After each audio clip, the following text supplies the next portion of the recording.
Today I'll be installing some mini tubs on my 1969 Mustang. If you've been following along, this is Project Nightshade. The kit that I've got is actually a kit from Detroit Speed that's good for the 65 through 70 Mustang. And it comes pretty complete. It's got all of the hardware that I need. It's got some templates, which are pretty slick for cutting it on the back. It has frame rail relocation, so in order to get the bigger tires, I need to cut the factory frame rail out and actually move it out, which you'll see here hopefully in a little bit. All of this is real clean. I can see that it's all been TIG welded, which is super nice. And then also wheel tubs. So these things are super awesome. They're stamped, they look real factory. A lot of times people will run, excuse me, they'll run wheel tubs that are just squared off for the drag world that are Pittsburgh seamed. These are actually rounded off and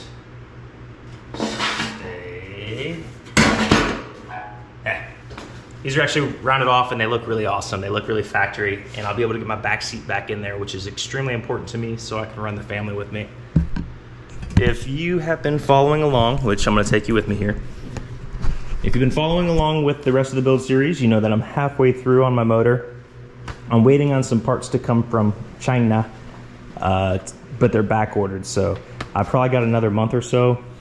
I think the tariffs have messed up some of the parts, but Holly says that I should have my timing cover that I'm replacing this one with by the end of July. Once those come in, I'll do another video of the top end of this. And then the front. If you've seen the other videos, you know that I've got the TCI all set up in the front. For the back, I need to take the fuel tank out and this glass out, and then I can get the car up in the air.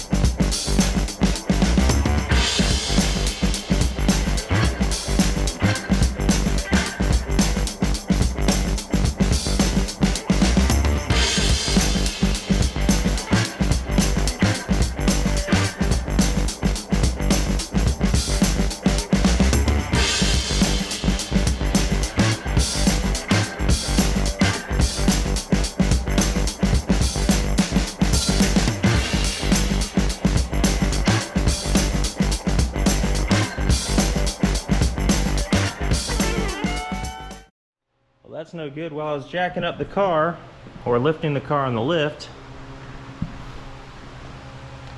one of my seals went out. That's no bueno. So at some point, I switched out the factory shocks, or the shocks that were on the car, with some air shocks. Now these things aren't great for performance, but they make it look real cool. And how they work, I had a spot where I could add or remove pressure from the shocks, and that set my ride height. I think I can pull this whole thing out. I've never done it this way, but I'm gonna try it. I think I can pull it all out at the springs. So if I disconnect my perches for the leaf springs, or the attachment points rather, and those shocks, this whole rear end should come out with the wheels on it, then I can roll it around. That's the plan, at least. I guess I'll know in a little bit if it works, and you'll know in a few minutes if it works. But I'm gonna give it a go.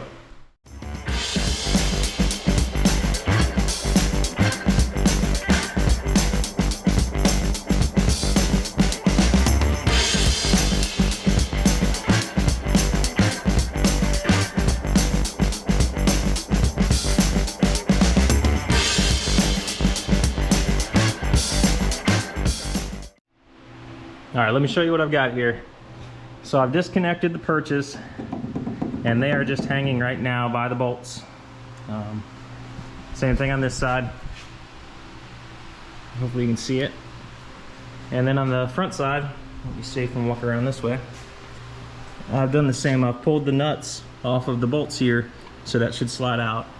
And then to make sure that I don't have anything hanging up, I've disconnected my brake line in the back. Another thing I had in the back here, I think I showed it in the other video, I've got a line lock hiding up in there. I'll probably use a line lock again, but a different configuration. I think a safer way, or a more clean way to do it, is to do it up at the master cylinder. So I'm gonna lower this down and hopefully I can pull those bolts out and yank this whole rear end all at once. While I'm here, let me show you. I was tight before. This is with no sidewall pressure or no weight on the car. You can see that I've snuck about as big a tire as I can get without rubbing up under this Mustang. What I was running before are these Firehawk Indy 500s. They're 275 width tires. I didn't have any issues really, or I don't think I had any issues touching the leaf springs. They'd get close as this thing would move, but all of my issues were coming from the inner fenders, and I've already rolled them, but it still wasn't quite enough. This one really shows it. You can see where I was biting the tire a bit.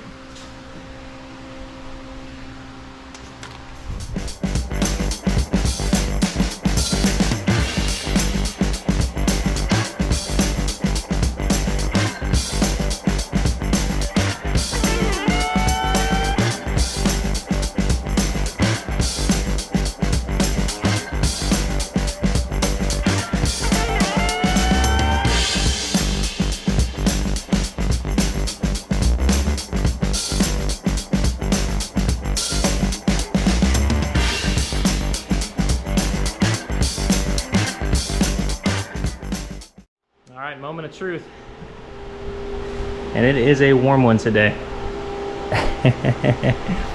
What I'm gonna do is I'm gonna lift this up and hopefully this will stay. We'll see how it goes.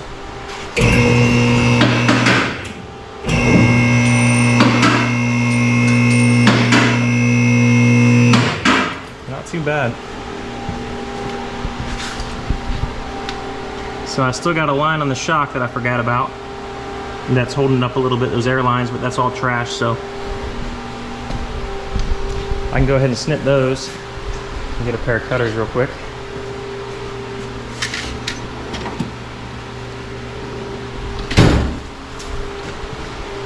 And I think we're there.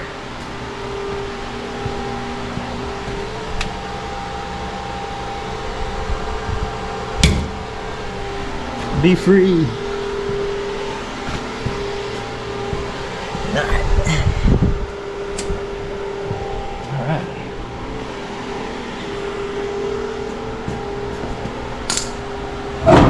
Look at that. Money.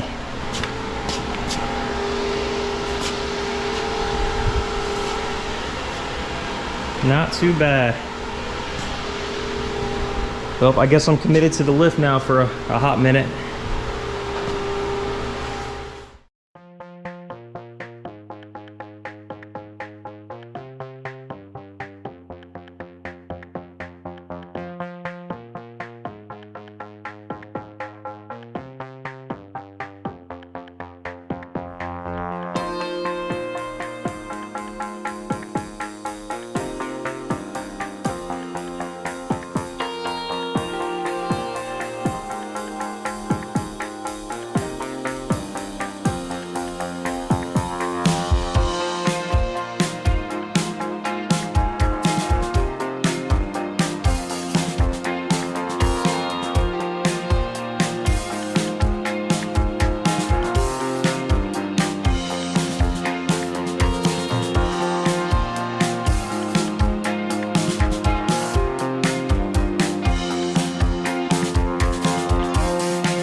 Now, one of the things that I'm running into is all of this undercoating is causing a heck of a mess.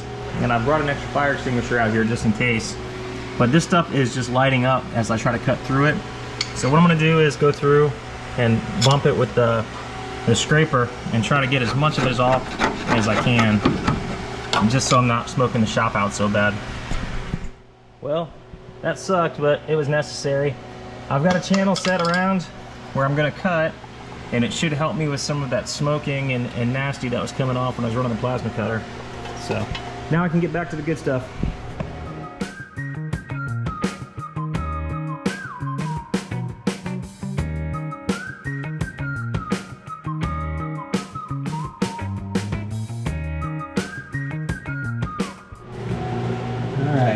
template's cut out, and I can start mocking it up here on the inside of the wheel well.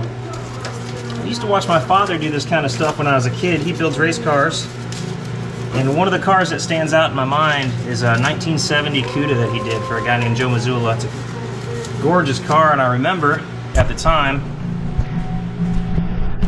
let's set this up here, that it was a perfect car, and I was like, man, he's cutting this thing up. I don't know how you could do that.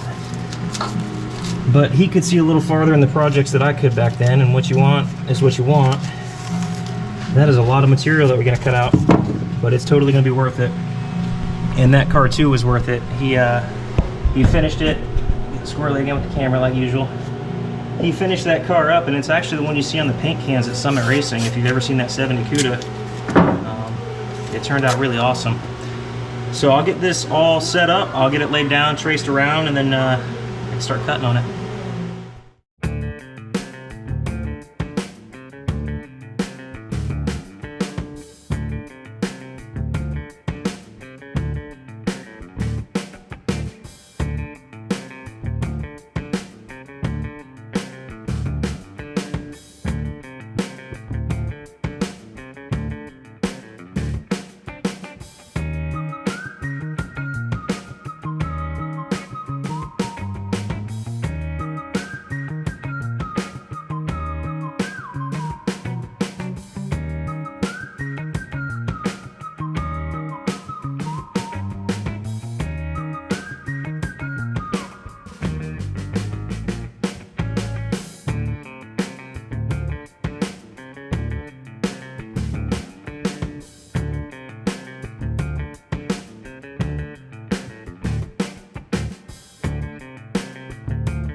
Feeling like a coal miner grinding all this stuff out of here.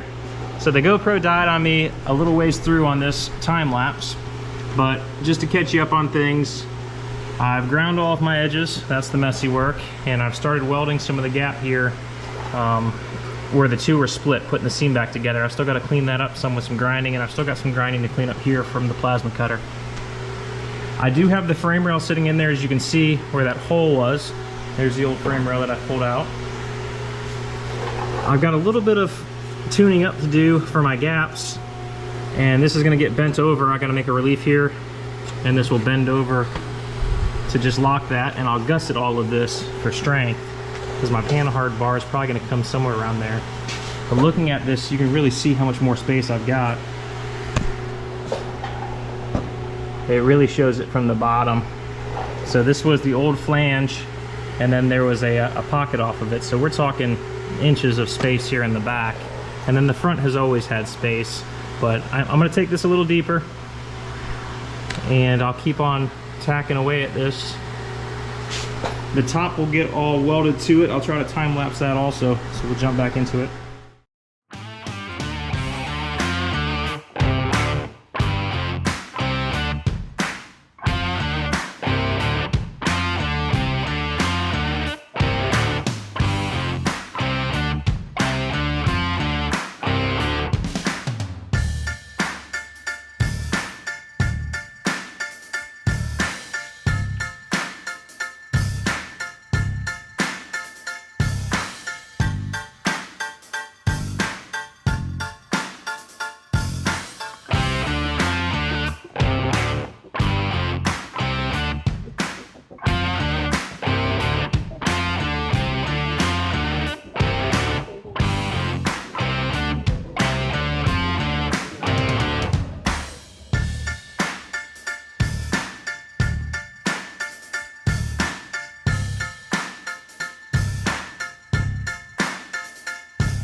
All right, so I've got the welding complete on the frame rail.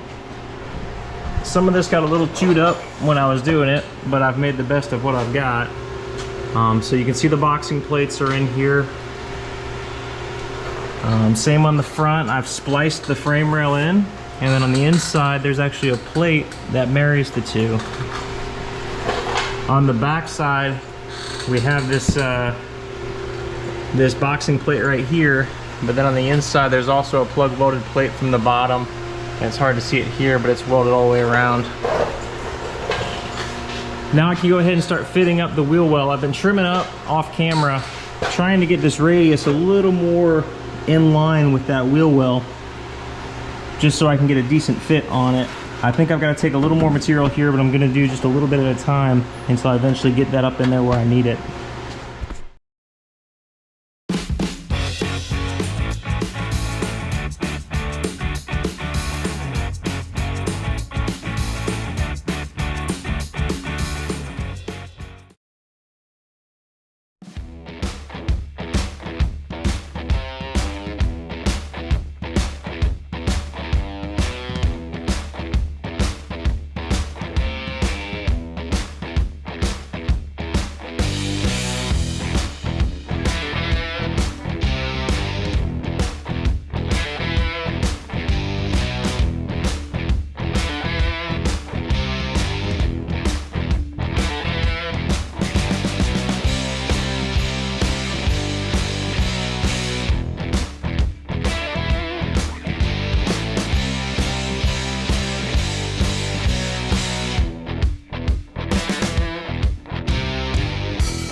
Well, I've got the tub in and it's all welded up on the inside here. I'm sure you saw in the time lapse that I've got a series of just tack welds. I did try to run a couple of running beads on it. I think I did it on this spot over here, but what it does is it just puts too much heat in it. The best way to weld any of the sheet metal, in my opinion, is just to stack tacks on top of each other in work sections, you know, work, and come back and fill the gaps. It's not as strong of a weld, I know. A lot of guys will comment on that on the internet here, but the reality of it is this metal that I'm welding to is such a thin metal. Even if that 1/4 inch thick bead is only half as strong as it should be, it's still stronger than the host metal. That's why, without a doubt, that's the way to do it on these thin panels. I did run into an issue here. If you can see in the back, I've got a fair gap, about a 1/4 of an inch, and I could fill that with weld and stack it up, but it would put so much heat into this. By filling that, it would just distort the hell out of this thing. I should have left more of a lip. Lesson learned. On the top you can see I've got a lip that I can hammer down. When I do this next side over here, I'll be sure to leave myself a little more of a lip so I can fold it down if I need to. The fix for that, I've got some small drops from some table parts I've got. I've cut little 1-inch pieces, and I'll just slide them in there and I'll use that to stitch it. And any of the remaining gap will get some seam sealer just to kind of seal it up. It doesn't need welded all the way on the top. It's welded on the inside, on the lip from the underside. So I'll stitch these in, seam seal it, and then I can start looking at how I'm gonna reinstall my brackets here.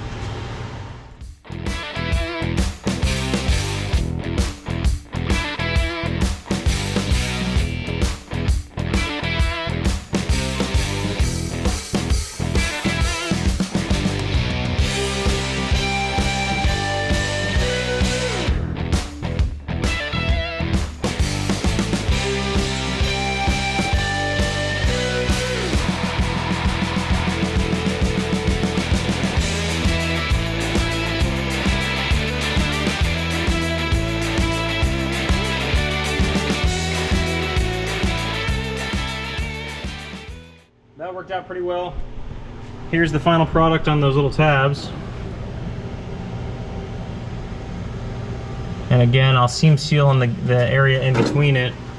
There is one other part that I need to touch up here. Take a long way around here. On the front side,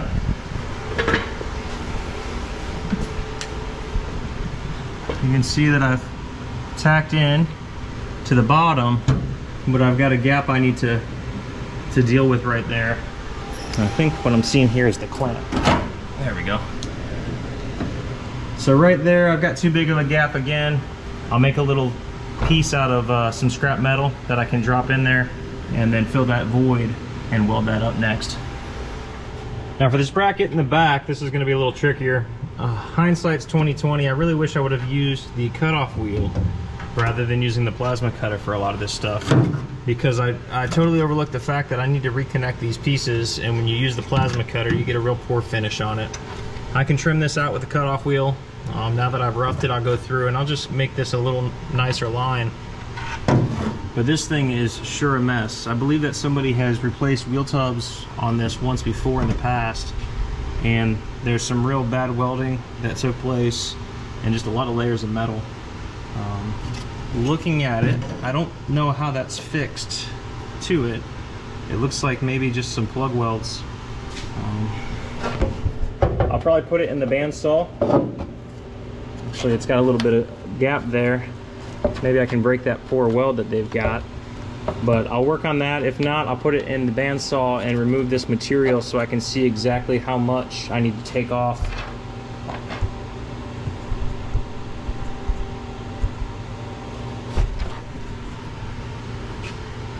Once I know how much I need to take off, what I'll most likely do is use a template. I'll go ahead and get some of the ram board that I've got, and I'll make sure it fits with the ram board. It's a lot easier to cut that with scissors than it is metal. And once I have that, I can transfer that over just like I did on the front and create what I need for size.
Well, I learned a couple of things from doing the first side.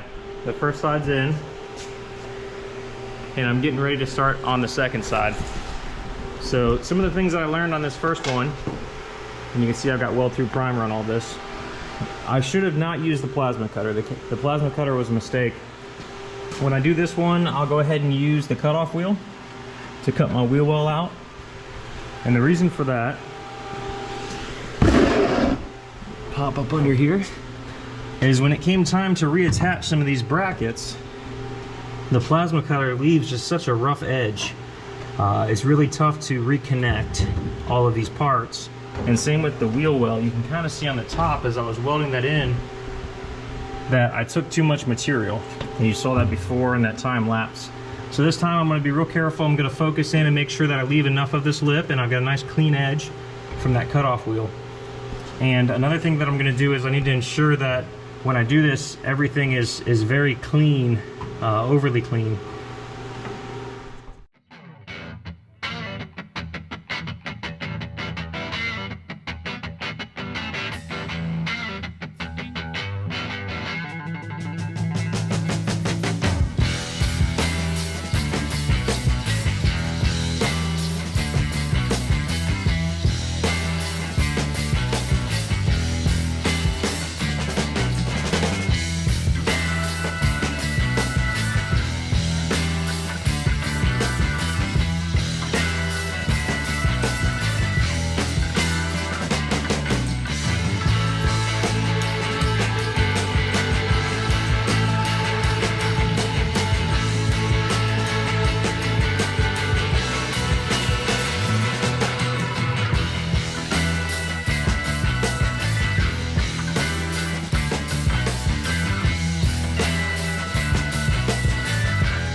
I saved you a whole bunch of grinding in the time lapse. Basically, I've cleaned everything up and I've got my frame rail cut here. So I use the cutoff wheel to split it. And I've got the two parts here. You can see with the factory rail, I'm gonna slide the replacement part in there, the little section, and then I'll clamp it to it and weld all that up. I still need to drill a couple of spots here just so I get a good grab. And here's the back side, same thing. That back rail is gonna come in basically at 45 in and then follow the contour. Now the rest of it, I went ahead and rust offed it just to treat, or rust treatment on it. I've got to do the same to this as well to seal it up with some phosphoric acid. And then I can put that rail in. Another thing I need to do, because I took this flooring so far in, it's actually split the rail. I don't know if the camera shows it, but I've got a gap here. I'm gonna go through and re-weld all of this frame back together, and that'll just give it more strength. And once the tub's in, just like the other side, the car, it gets all of its strength from the panels. It's like a unibody, right? So all of this being tied together is what's gonna give it its strength.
Under the car here, and you can see that I'm doing the gusset plates now.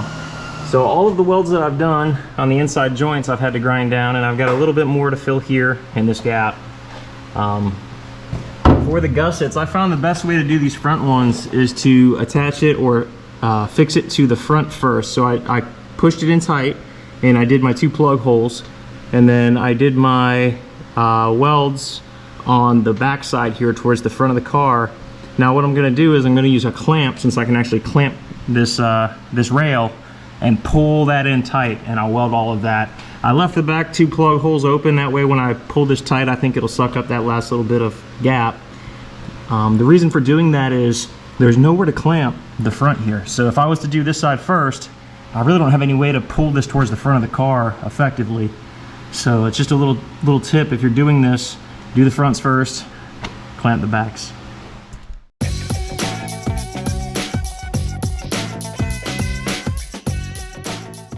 Alright, so the front gusset's in, and you saw I drew it in and I was able to weld that up. The next one in series is this tie bar here on the bottom.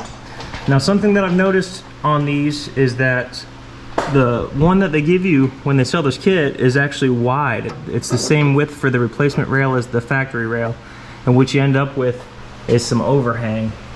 And I didn't fix it on this one, but you can see that the plate's actually wider than the factory frame rail. I'm gonna go back and trim that up a little bit and cap that with weld. But for this one, before I got that far, you saw me probably in the time lapse, I made a mark and I've actually trimmed back this gusset. That way I've got a nice edge there to weld to, and I'll have a lot of good meat. But same thing as last time, I'll do one side, I'll get the plugs in, clamp draw the other side, put the plugs in, and I can fully box weld this.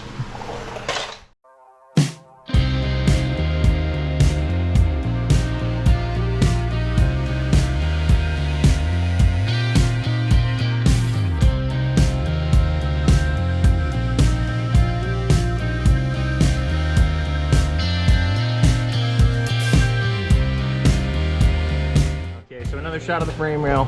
I've got my gusset plate in over here. The inside one's installed. On the outside, I've got the bottom plates welded in, the top's bent over, and we're stitched on the front. I've also gone on the top and reattached the floor. I'm at the point now where I'm ready to put some primer on this, and then I can go ahead and start fitting this wheel tub, see if I can get it in there real clean.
Well, I'm fighting some overheating issues with this GoPro, but the wheel tub's in, and I'm now working on that bracket in the back. So what I've done is I cleaned up my edge with the grinder, and I hit it with the wire wheel just to get the paint off, so I got a surface I can grind to. And then I took my trusty ram board and I cut myself a template, and it's just crude to get me close for all the material that I had to remove off of this thing. I was doing some measuring for the rear axle, so I had the tires under it and the car down a second ago. But this piece needs to come up in here, and basically that's just going to fold up in there, and I've still got a little bit of clearancing to do to make it right, but that will drop back into place. Before I can do that though, I need to clean this edge as well. I shouldn't have used that plasma cutter. If I would have used the bandsaw, the portable bandsaw I've got, my life would be a whole lot easier right now. But lesson learned. You learn a little bit every time you do this. So when people show these, I mean, people only show off their nice welds. And I've got a couple of nice welds hiding down here, but there's also a lot of kind of boogered welds too. That's just the way it works. When you get some of this old metal that's thin and it's seen a lot of years of oxidation, the more you clean it, the thinner it gets, and it becomes troublesome. But just an update on this, I've got it welded, and I think the other videos have kind of showed it, the other clips I've got. But overnight, from the humidity and some of these storms rolling in, it's already starting to flash rust. You saw before I put this one in primer before I started, the weld through primer. The second one I did not, and I'm paying for it. So I've got a little bit of scuffing to do, and this will get weld through primer as well. Now when it's all said and done, I'm gonna use a Raptor liner to coat all this. So I'll go through and I'll caulk it with a seam sealer. I'm probably gonna use some, I think it's called Sikaflex. And then I'll come through and I'll Raptor coat all this and it'll look real clean.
Well, as you saw, another surprise. Went to put the back seat in here so I could see where I need to put my brackets to close this tub project out, and the back seat doesn't fit. I've seen a lot of guys running the Detroit Speed mini tubs with back seats. I just never realized that they cut their back seats down.